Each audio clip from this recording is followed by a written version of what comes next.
Welcome back, everybody, to a slightly delayed State of the Canyon.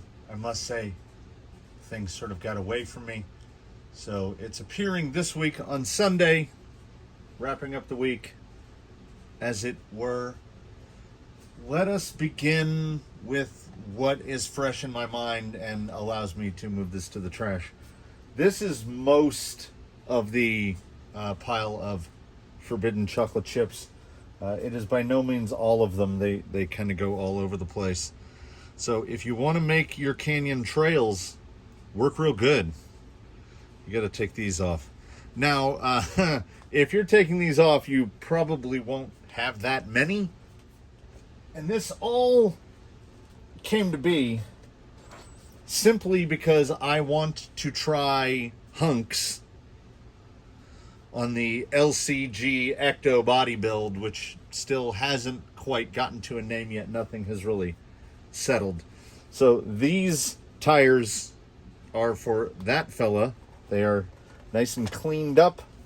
And I went through the arduous process of performance enhancing not 4 but 6 canyon trails, because when I decided on a whim that I wanted to try hunks on the LCG, I said, well, I could either spend $50 plus tax and shipping for a set of hunks, or I could spend $39 plus tax and shipping for 8 canyon trails. Takeoffs from, I think, the Sport, whatever these wheels go to. So I use my usual method, heat gun, Bob Smith Industries, the BSI debonder. It makes your eyes burn, but it gets the tires off pretty clean. Of course, I unseated all 8. Like, there's no irregularities. So what you end up with is 8 pretty clean wheels, 8 perfectly usable, if very stiff foams. Memory does not serve me properly. I can't remember when I unmounted the Defender. Is this what the foams felt like? Maybe. They are definitely a basher foam. They are somewhat well north of medium. But I'm beginning to arrive at the conclusion that the Canyon Trail might be my overall favorite crawler tire, because they work really well and you cannot fault the price. I mean, if you're starting with nothing, you can get a set of Canyon Trails for under $20 now. You can get a set of dual stage foams for $20, and you can get a set of these very beadlocks, like when I bought the shiny ones. They're $29. So all in, $70 total. That's wheels, foams, and tires. As you, I'm sure, know, if you want to go out and buy a set of Predator Hyrax or Pitbull Rock Beast Alien Compound, you're looking at $80 just for the tires. Then that brings us to this guy who ended up causing so much labor that I hope I can get through the sum total of it. NSTRC got back in stock my favorite servo, the RS500B. Does he stand on his side? Oh, he does. So got back in stock the RS500B. Previously rocking an RS500B, but not using it to its capacity, Gate Rover. So this guy was outfitted with a pair of AGFRC SA75s, which is probably my favorite 3S Direct servo, and it's a damn shame that the supply chain has driven their price way up. They used to be priced phenomenally, and now they're just okay. You can get an RS500 for less money, but the RS500 comes to life on 4S. That's a 4S servo. So if you're running it on 3S, so this guy now has the SA75, one the front of the back, one of them. So he should actually receive an increase in torque because he's now running a 3S specific servo for his 3S everything. The other SA75 from this gentleman, oh, and of course, I had to redo the whole thing. I had to respace the dig mount because I noticed the linkage wasn't straight.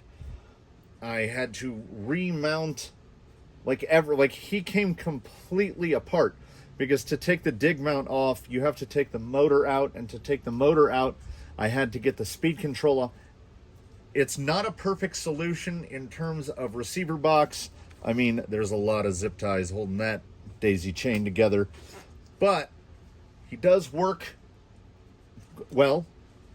He drives around the floor in the shop. That's how far all of these have gotten. And Zoidberg's other SA75? Well, that went right here. Because, of course, this is obviously a guy that needs more performance advantage.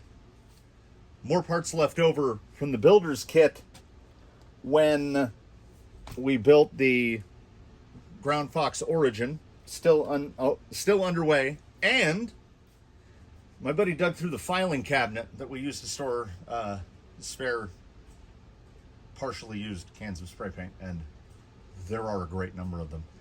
He's decided he wants to go with a sort of classic international look, so the primary portion of the body will be rich plum, and then the roof is going to be this delightful pebble, which I think will look pretty good, because I think this kind of creamy off-white will be a little better than just you can tell these cans have been around a while.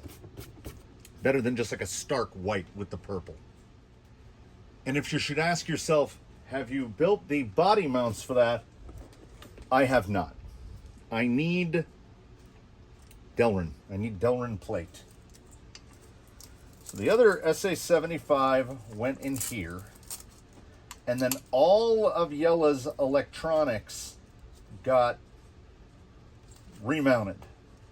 I already can't remember how I had this configured. I've worked on too many rigs too close together. I think it was like this. So Yella's battery, yeah, he needs a longer strap than this Vanquish one. Yella's battery used to go right here, and his speed control and BEC were over here, and his receiver was over there. I got one of those microscopic. Radio Link makes basically an uncased 4-channel receiver, which is a tiny little thing. So shoved into this box, which only has 2 of the 4 screws, I now notice, is everything. I don't imagine it's going to affect the speed control too negatively. So we've got tiny BEC in there. That's not great. Everything's in there, in that box. And Yella is now, Yella goes slow. But now Yella's got... Because that's what he needed, right? More steering?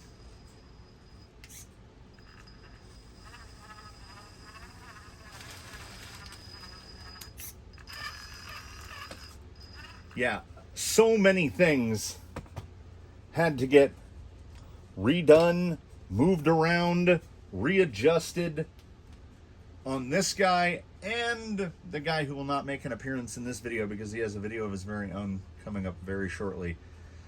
The aforementioned, still unnamed, LCG ecto-bodied thing that we're working on. I need to mount those hunks up.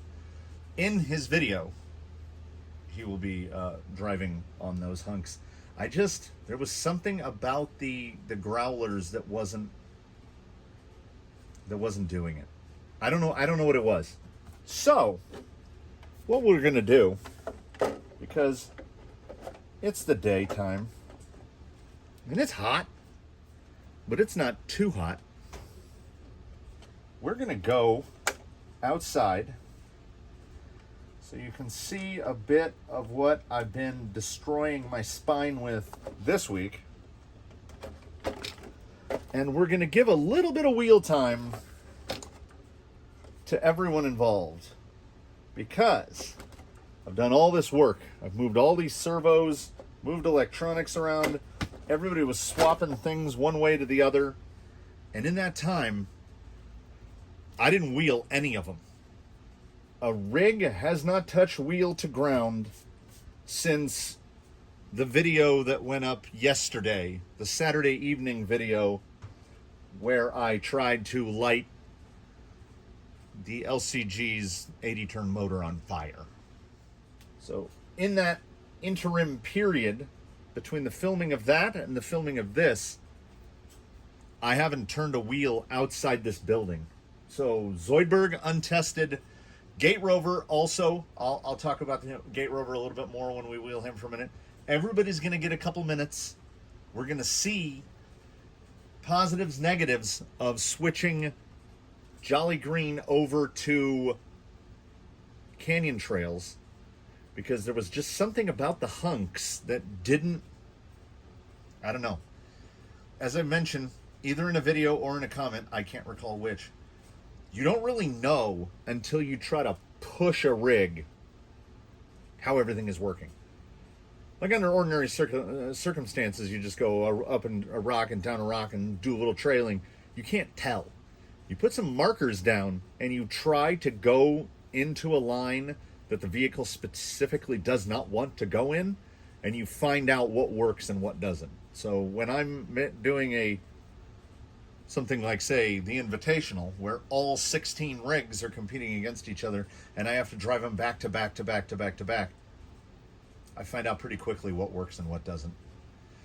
So Yella doesn't have anything serious in the way of functional changes except a new servo and some relocation. Well, I'm in the weight, relocated a little bit, but let's see if he's better or worse. It is 102 degrees and 40% relative humidity, and I know people of the Midwest and the South, but like, leave me out of that. To us, 40% relative humidity is bad. So this is what the past couple mornings have been spent on. I don't know how well it's showing up in the shadows there. I had mentioned that I kind of wanted to sort of paver this out to stop the soil loss, which is particularly notable right there, and starting to get a shadow under the lip. So I'm just moving these pieces over, and that line, this right along here, that's basically where that obstacle is going to start. I've already kind of started building up the little leading edge right there, and here in a moment I'll show you what I've been doing on Undertaker, which now looks a bit different. This stuff against the fence, it's permanent or it's not, I don't know. I needed them out of the way.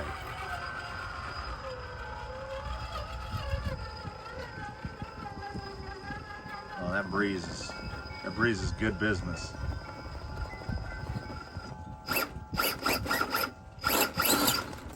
Okay, all right, okay.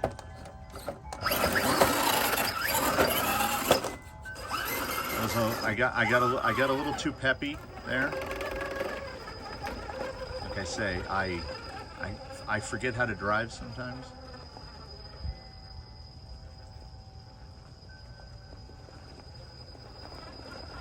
That has there. Now that I think about it, now that I put some thought into it, Slick Rock. I mean, I feel like I can see his tires turning gray. I've been mixing up a lot of concrete, so I just turned back a moment too soon. So I don't know how dirty that surface actually is. I thought it was gonna. Okay, that was nice. That was nice. That's good stuff. Let's see. Okay, we haven't. Yeah, I would have to stack a lot of slab up there. I do like that angle though. Now I don't know. And I hate moving big pieces like that. They're heavy. Yellow headed over this way to dodge some hoses. Let's see how he looks on here. The angle.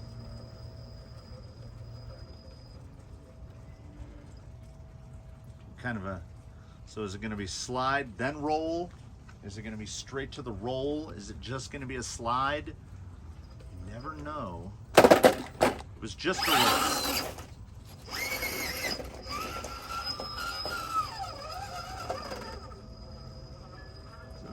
Okay, so we'll try to keep them a little hot. Nope.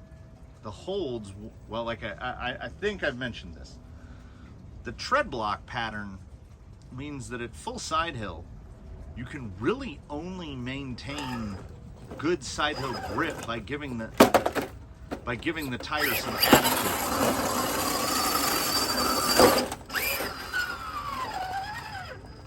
And sometimes, if you try to give the tire too much attitude, it makes you fall off. So the hold is not the best side hilling tire in the world. Particularly not at the what I would at least classify as the extreme.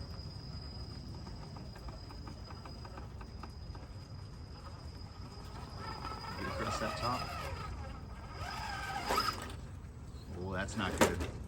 Oh, okay.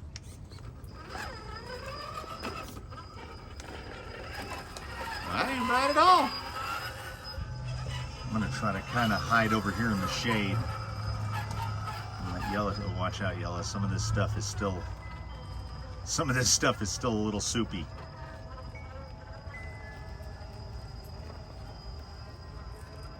Wanted to see if we made this, you know, passable.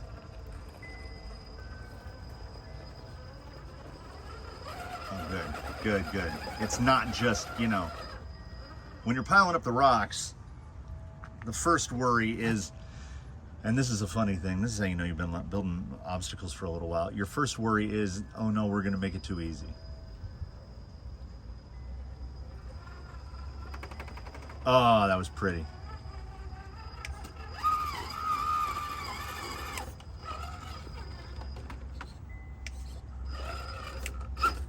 I also kind of filled in this little notch right here. Let's see if we can get to it without, yeah, it's still a little, there's some spots it's a little moist.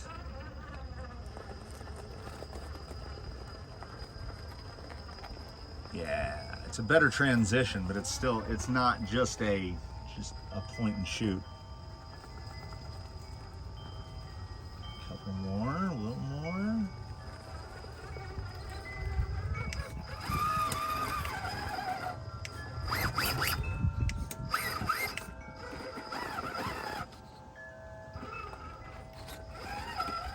Yeah, dig is problematic when there's a real lot of grip.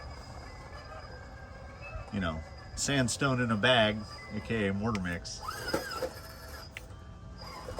has a lot of grip. So when you're trying to dig around a corner in it, sometimes it don't happen. Let's see if I can get up this little very end over here at the corner. Wanted to see if this was breachable. Oh yeah, no problem. Well,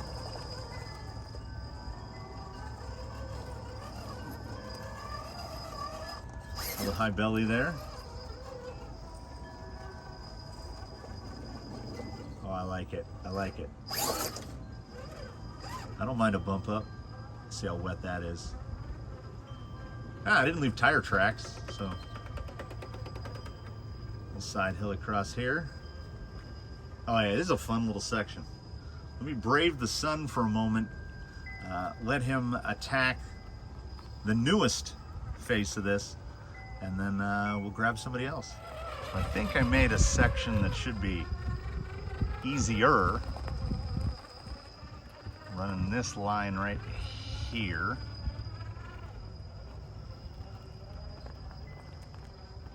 A lot of grip there. And then it gets iffy right up here.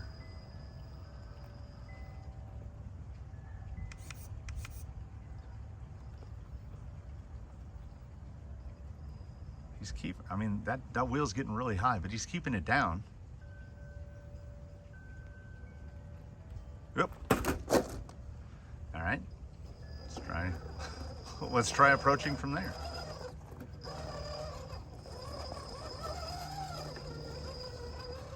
Kind of shuttle around the outside. Oh, there's so much grip.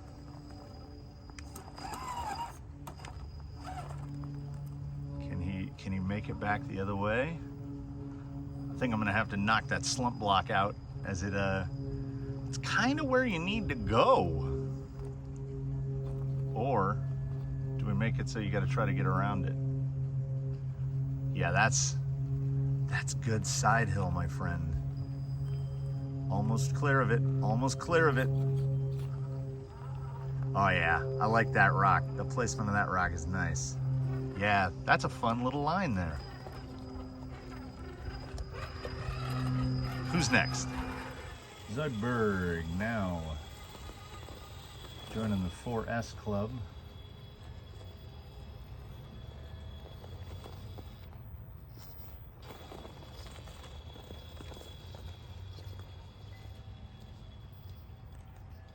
It's cured, but, well, it's dry, but it's not cured. So I looked down too late. The exclamation point is back, which means the camera's overheating. Why wouldn't it be? Oh, look at that. That's not bad.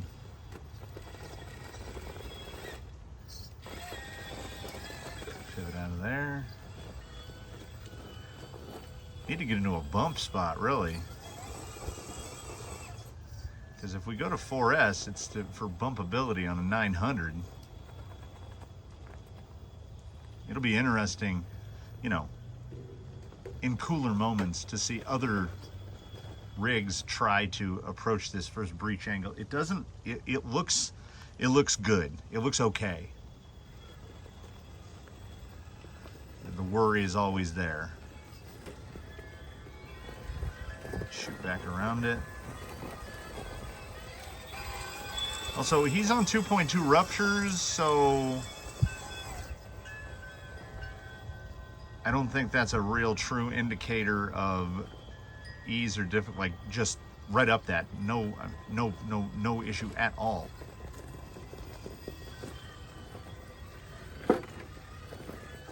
Wow, he can just go anywhere. It genuinely feels like using no throttle at all. Like he can go so slow. And there aren't many that will just pull straight up that. Let's just rear steer it through. All right, can he go harder?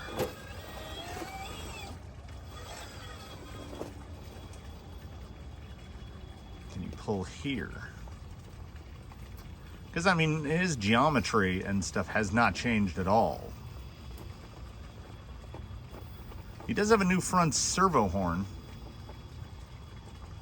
We'll try to remember to get a picture of it. He bent the living crap out of the one that was on there before. Oh, I thought he had it. I thought he had an impossible line. He's so crazy predictable. I still don't know what turning the rear wheels does. Like when the high side front gets really unloaded like that, it seems like if I turn it to the left, it flips, and if I turn it to the right, it flips. There's got to be more to it.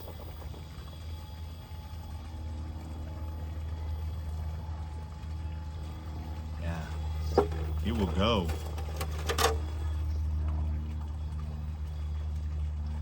And I don't want to just jump out and say that I feel like I can feel the torque, the increased torque with the servos, but I feel like I can, because those big ruptures, they're grabbing so hard that sometimes you just don't feel like you have enough torque Ah, something. Ooh. The flies. The flies, they bite. We don't get biting flies. All right, before this thing overheats again. Oh, he's so good. I could legit come out here and just wheel this guy for like an hour. I don't even care how hot it is. The ability to push this line right here. I mean, there are rigs here that can't, I'm not naming any names at the moment, but there are rigs here that can't make it up that period. And this guy's choosing his line and making it look easy. I forgot to throw away I call them water cabbage. I don't know what they are. The plants that now we find out they get big purple blooms on them. Oh, he's gonna pull it. Is he gonna pull it? Maybe if I stop fighting it with the rear wheels. They multiply at such a rate that it's unthinkable how fast they multiply. I got like 3 of them, and they're a bunch about like the size of an egg. And the next thing you know, the whole pond's full of them. So I pull out about that trash pile's worth like every 48 hours. If that pond was left unattended, they would overgrow the whole thing and suck all the water out of it. So let's bring out Jolly Green, and then I'll have some parting thoughts, and then we'll call it a day. Everybody should have a 6x. They're just ridiculous.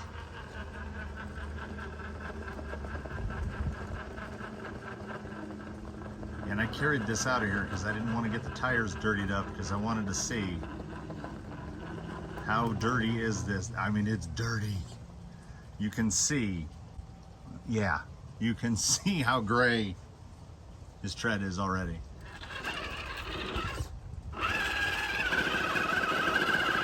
It doesn't matter how many wheels you have, powder fine dust is going to be a problem. And sure, he doesn't have the sharpest turning radius in the world. How would he? He's very long.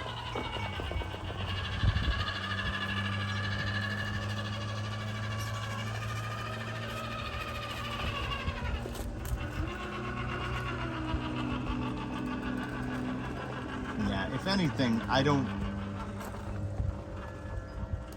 feel a difference, really. Like worst case scenario, the tires feel the same. Now let's see on some Zoidberg level lines. There's a lot of drag brake on a Hobby Wing Axe V2.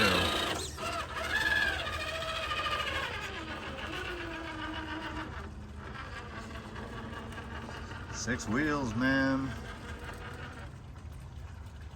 Look at that. That is a decent amount of articulation. Zoidberg was taking some dummy lines, so I got a little bumper push in there. All right, let me get up here. Mid axle just out in the open, but right there, it's already getting some grip. Push it over without pushing it too far.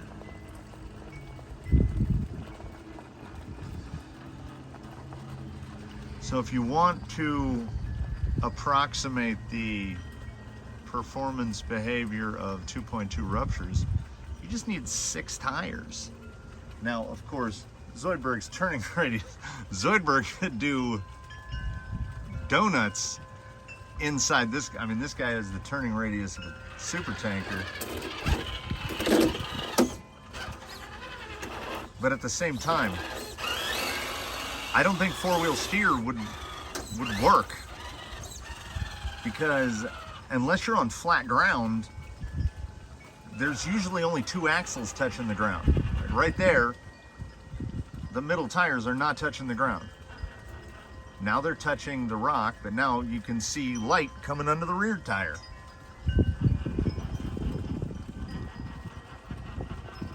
Oh yeah. Oh, that's a nice. I take it back. We're definitely not living in the worst case scenario. They feel better. They really do. They feel very, and how I know they're working is that it's pushing. The rear end has got so much grip now that it's pushing past the steering, because you've only got 2 tires trying to turn and 4 tires trying to push.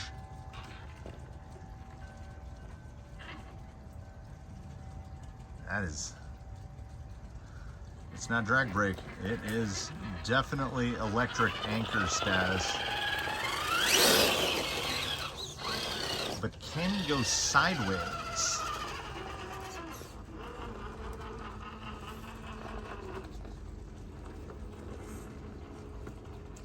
See, there's the, I mean, it's gonna roll, I feel. I think. Yeah. But it felt, I knew the worst thing is that when the setup is such that you don't feel the roll coming. Basically what you don't want is for it to, what I refer to as snapping out.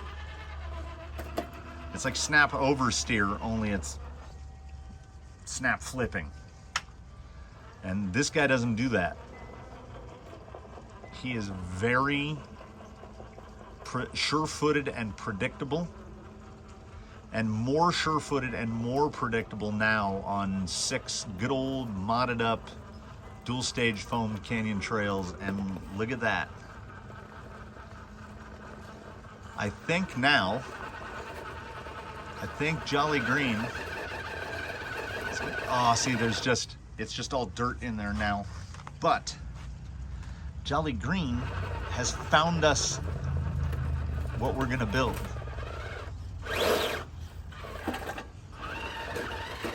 Oh, get up there. So you can see the dirt spewing out. Jolly Green is just gonna push a 10-pound piece of concrete out of the way. So the angle that face is at, which you probably can't see super great because it's in the shadow right there, we're gonna kind of try to maintain that amount of steepness right in there, a really steep line there. So I gotta find just the right pieces of concrete chips.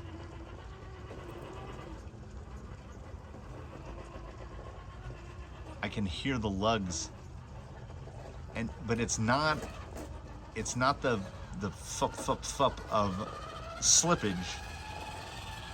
It's the sounds of them grabbing.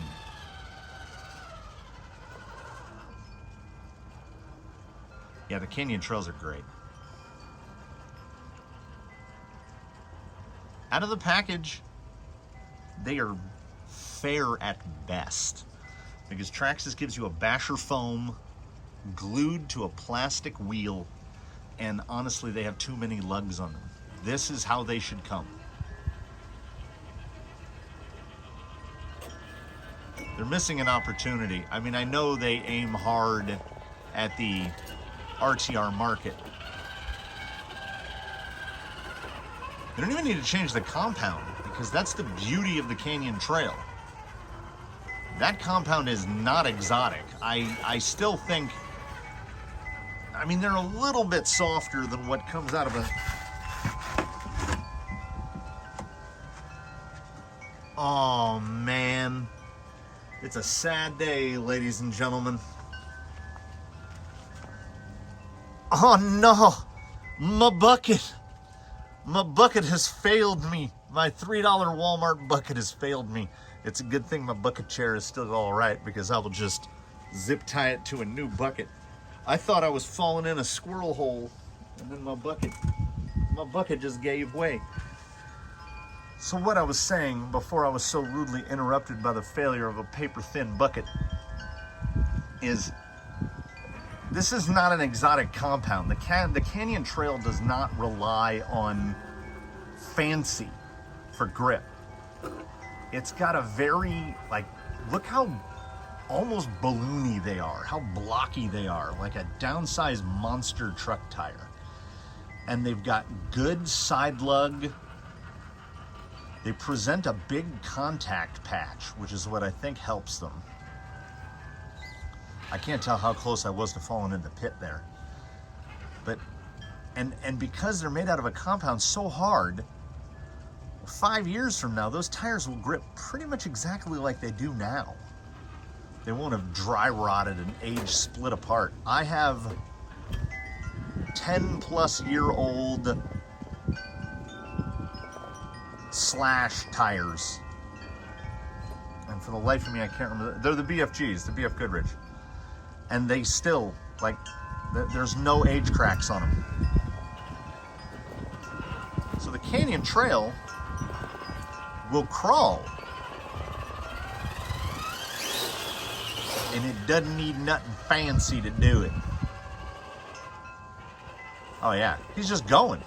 And because Traxxas is so much about trailing, like the Canyon Trail is up there with like a rupture in terms of transitioning.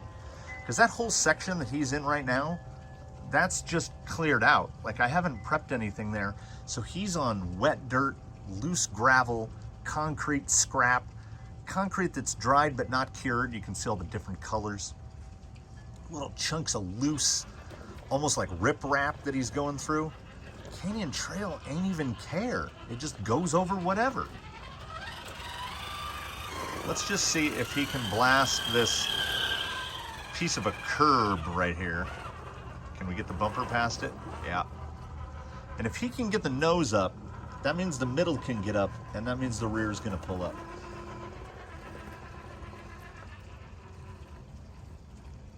So this week was a whole lot of wrenching and a whole lot of tons moved around. And we'll take a little look at the materials as I wind this down. And there's why I'm desperately trying to stay in the shade. We're down to about 33%, but 104. And as you can see, that thermometer's in the shade. So it's 104 in the shade.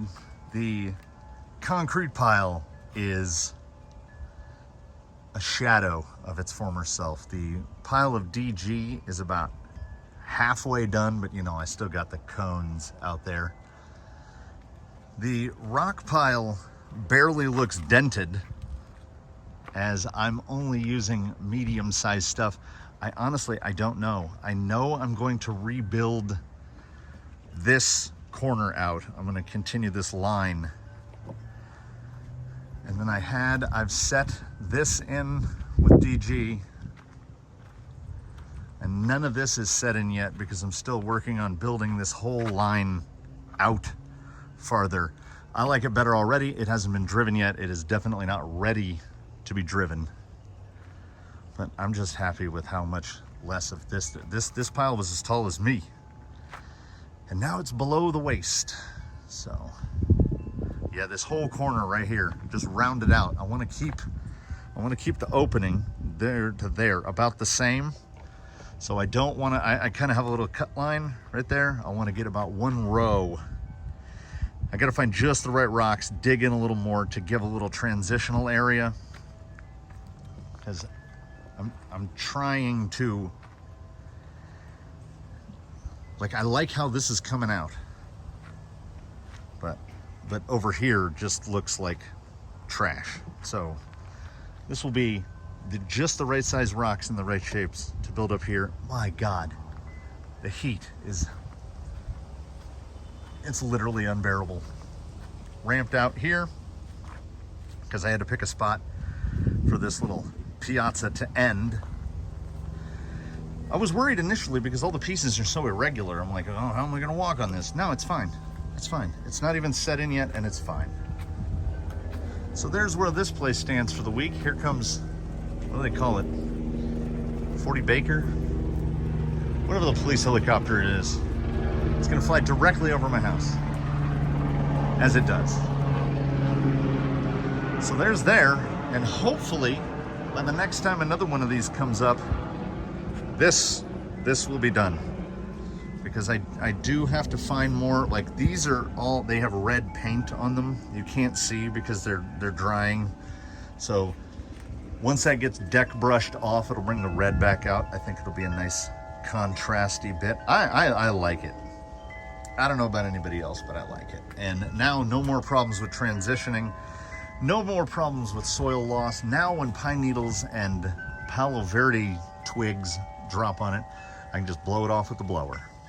So I'm gonna work on filling that in all the way out across here, kind of just like, and then this will be all the flat, and then it'll get concreted again at the lip. So Slick Rock will actually be getting a little bit shorter because we gotta build this up.